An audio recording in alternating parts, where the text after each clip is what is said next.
রেগে গেলেন তো হেরে গেলেন। রাগ, এই ছোট্ট একটা শব্দ মানুষকে তার জীবন থেকে সব কিছু হারিয়ে দেয়।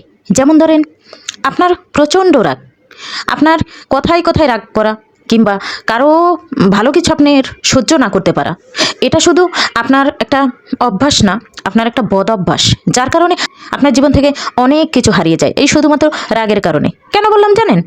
আপনি যদি রাগ কন্ট্রোল না করতে পারেন, আপনার জীবন থেকে আনন্দ বলতে কিচ্ছু থাকবে না, সব হারিয়ে যাবে। যেমন ধরেন, আপনি কারো উপর রেগে আছেন, কিন্তু কখনোই নিজেকে মাথা নত করেন না। কখনো একবার কারোর সাথে কথায় কাটাকাটি হয়েছে, দ্বিতীয়বার কারোর সঙ্গে গিয়ে সে রাগটা ভাঙান না, কারণ আপনি অনেক রাগী। আপনি নিজের আপন মানুষের সাথে সবসময় রাগারাগি করেন। এর জন্য কি হয় জানেন? সে আপন মানুষগুলোর ভালোবাসা থেকেও আপনি বঞ্চিত হন।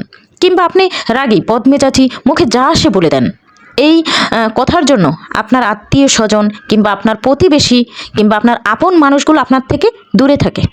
কারণ তারা ভাবে কিছু বদমেজাজি রাগী মানুষের থেকে নিজেকে দূরে রাখা তারা অনেক ভালো মনে করে। কেন জানেন? ওই আপনার রাগ। তো রেগে গেলেন, নিজেই হেরে গেলেন, সবার থেকে, সবার ভালোবাসা থেকে, সবার আদর থেকে। তো এটাই সত্যি। আমার কথাগুলো শুনে আমার রাগী আত্মীয়রা আবার ভাইবেন না আপনাদের কি বলছি, আমি শুধু সত্যি কথা বলছি।